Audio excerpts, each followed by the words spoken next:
ಬಾಲರಾಮನ ಪ್ರಾಣ ಪ್ರತಿಷ್ಠಾಪನೆಗೆ ಶುರುವಾಗಿದೆ ಕೌಂಟೌನ್. ಅಯೋಧ್ಯೆಯಲ್ಲಿ 500 ವರ್ಷಗಳ ಬಳಿಕ ಮರುಕಳಿಸಿದೆ ಗತ ವೈಭವ. ಬಾಲರಾಮನ ಪ್ರಾಣ ಪ್ರತಿಷ್ಠಾಪನೆಗೆ ಕೌಂಟೌನ್ ಶುರುವಾಗಿದೆ. ಅಯೋಧ್ಯೆಯಲ್ಲಿ 500 ವರ್ಷಗಳ ಬಳಿಕ ಆ ಗತ ವೈಭವ ಮರುಕಳಿಸಿದೆ. 500 ವರ್ಷಗಳ ಬಳಿಕ ಪುರ ಪ್ರವೇಶ ಮಾಡಿದ್ದಾನೆ ರಾಮ. ಗರ್ಭಗುಡಿ ಪ್ರವೇಶಿಸಿದೆ ಬಾಲರಾಮನ ಮೂರ್ತಿ. ಮಂಟಪ ಪೂಜೆ, ವಾಸ್ತು ಪೂಜೆ, ವರ್ಣ ಪೂಜೆ ಆದ್ಮೇಲೆ ಪ್ರವೇಶ ಆಗಿದೆ. ಬಾಲರಾಮನ ಕಣ್ಣಿಗೆ ಪಟ್ಟಿ ಕಟ್ಟಿ ಗರ್ಭಗುಡಿಯಲ್ಲಿ ಪ್ರತಿಷ್ಠಾಪಿಸಲಾಗಿದೆ. ಅಂದ್ರೆ 22ಕ್ಕೆ ಬಾಲರಾಮನ ಕಣ್ಣಿಗೆ ಕಟ್ಟಿರುವಂತಹ ಪಟ್ಟಿಯನ್ನು ತೆಗೆಯಲಾಗುತ್ತೆ, ಆಹ್ವಾನ ಮಾಡಲಾಗುತ್ತೆ. ಅಯೋಧ್ಯೆ ನಗರಿಯಲ್ಲಿ ಸಂಭ್ರಮ ಸಡಗರ ಹೆಚ್ಚಾಗಿದೆ. ರಾಮನ ಭಕ್ತಾದಿಗಳಲ್ಲಿ ಐತಿಹಾಸಿಕವಾದಂತಹ ಒಂದು ಕ್ಷಣ ಎದುರಾಗಿದೆ. ರಂಗೋಲಿ, ಚಿತ್ತಾರ, ದೀಪಗಳಿಂದ ರಾಮನೂರು ಕಂಗೊಳಿಸ್ತಾ ಇದೆ.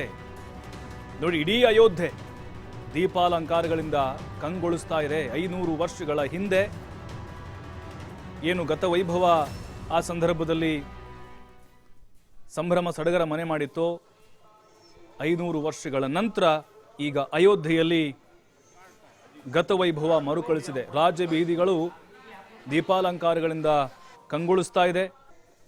ನೋಡಿ, ಕಳೆದ 3 ದಿನಗಳಿಂದ ಪ್ರಾಣ ಪ್ರತಿಷ್ಠಾಪನೆಯ ಧಾರ್ಮಿಕ ವಿಧಿವಿಧಾನಗಳಿಗೆ ಚಾಲನೆ ಸಿಕ್ಕಿದೆ. ಅಂದರೆ ಈ ಪ್ರಾಯಶ್ಚಿತ ವಿಧಿವಿಧಾನ ಅನ್ನೋದನ್ನು ನೆರವೇರಿಸ್ಕೊಂಡು ಬರ್ತಾನೆ ಇದ್ದಾರೆ. ದಶವಿಧ ಸ್ನಾನ, ವಿಷ್ಣು ಪೂಜೆ, ಸರಿಯೂ ನದಿ ತೀರದಲ್ಲಿ ಗೋಪೂಜೆ, ಇದಾದ ಮೇಲೆ ಇವತ್ತು ಬಾಲರಾಮನ ಪ್ರತಿಷ್ಠಾಪನೆ.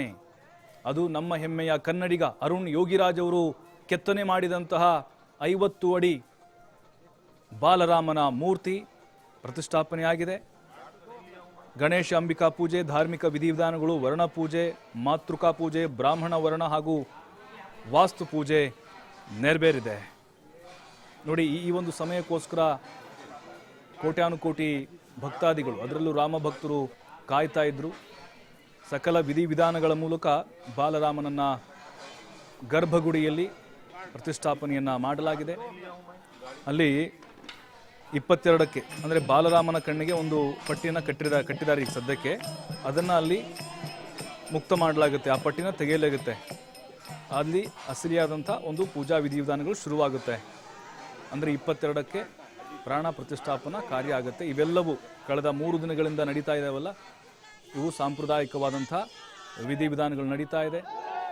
ಅಲ್ಲಿನ ರಾಜಬೀದಿಗಳಲ್ಲೂ ಕೂಡ ಜೈ ಶ್ರೀರಾಮ್ ಅನ್ನುವಂತಹ ಉದ್ಗಾರ ಘೋಷ ಮೊಳಗ್ತಾ ಇದೆ. ವಿಧಿವತ್ತಾಗಿ ಎಲ್ಲ ಕೈಂಕರ್ಯಗಳು ನಡೀತಾ ಇದೆ.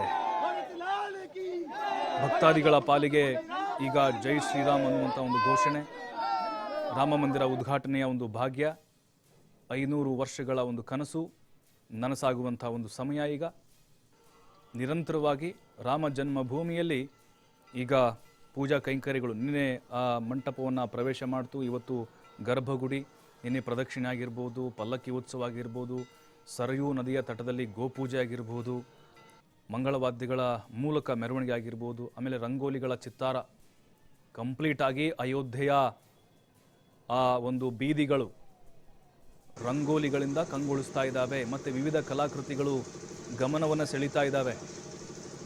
ಹಾಗಾಗಿನೇ ಐತಿಹಾಸಿಕವಾದಂತಹ ಕ್ಷಣಕ್ಕೆ ಅಯೋಧ್ಯೆ ಈಗ ಸಾಕ್ಷಿಯಾಗ್ತಾ ಇದೆ.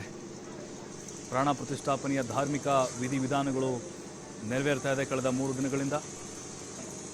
ಗಣೇಶ ಅಂಬಿಕಾ ಪೂಜೆ ಆಗಿರ್ಬೋದು, ವರ್ಣ ಪೂಜೆ ಎಲ್ಲವೂ ಕೂಡ ಸಂಪನ್ನಗೊಂಡಿದೆ. ಅದಾದಮೇಲೆ ಪವಿತ್ರ ಅಗ್ನದಹನ ಆರಂಭ ಆಗುತ್ತೆ. ನವಗ್ರಹ ಸ್ಥಾಪನೆ ಆಗಬೇಕು, ಹವನ ಕುಂಡ ಸ್ಥಾಪನೆ ಆಗಬೇಕು. ಅದಾದ ಮೇಲೆ ಸರಯೂ ನದಿಯಲ್ಲಿ ಶ್ರೀರಾಮ ಮಂದಿರದ ಗರ್ಭಗೃಹವನ್ನು ಸ್ವಚ್ಛ ಮಾಡಲಾಗುತ್ತೆ. ಶಾಂತಿ ಹಾಗೆ ಅನ್ನಧಿವಾಸ ವಿಧಿವಿಧಾನವೂ ಕೂಡ ನೆರವೇರೋದು ಬಾಕಿ ಇದೆ.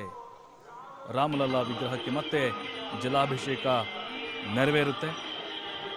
ಜನವರಿ 22 ಮಧ್ಯಾಹ್ನ 12:30ರಿಂದ 1 ಗಂಟೆಯ ಅವಧಿಯಲ್ಲಿ ಅಯೋಧ್ಯೆ ಶ್ರೀರಾಮ ಮಂದಿರದ ಗರ್ಭಗೃಹದಲ್ಲಿ ರಾಮಲಲ್ಲಾ ವಿಗ್ರಹದ ಪ್ರಾಣ ಪ್ರತಿಷ್ಠಾಪನಾ ಕಾರ್ಯ ನೆರವೇರುತ್ತೆ.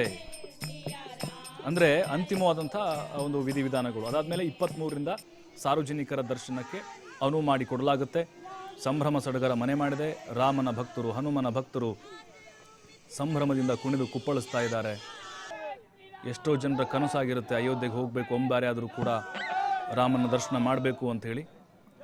ನೋಡಿ, ಆಗ ಮೊಘಲ್ ಆಡಳಿತಾವಧಿಯಲ್ಲಿ ಅಯೋಧ್ಯೆಯಲ್ಲಿ ಯಾವ ರೀತಿ ಪರಿಸ್ಥಿತಿ ನಿರ್ಮಾಣ ಆಗಿತ್ತು, ತದನಂತರವಾಗಿ ಮೊಘಲರ ದಾಳಿ, ಅದಾದಮೇಲೆ ವಿವಾದ, ಕಾನೂನಾತ್ಮಕ ಹೋರಾಟ, 2019ರಿಂದ ಬಂದಂಥ ಒಂದು ತೀರ್ಪು, ಇದೆಲ್ಲವೂ ನೆನೆಸ್ಕೊಂಡು ಹೋದರೆ ಸಾಕಷ್ಟು ವರ್ಷಗಳಿಂದ ಕಾದಿದಂತಹ ಒಂದು ರಾಮ ಭಕ್ತರಿಗೆ ಇವತ್ತು ಐತಿಹಾಸಿಕವಾದಂಥ ದಿನ. ಇದೆಲ್ಲವೂ ಕೂಡ ಸುದಿನ ಅಂತ ಹೇಳ್ಬೋದು.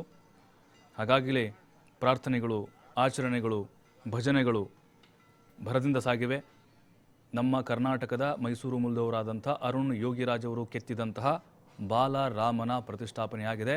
ಗರ್ಭಗುಡಿಯಲ್ಲಿ ಜನವರಿ 22ಕ್ಕೆ ಅಂತಿಮವಾದಂಥ ವಿಧಿವಿಧಾನಗಳು ನೆರವೇರಲಿದೆ.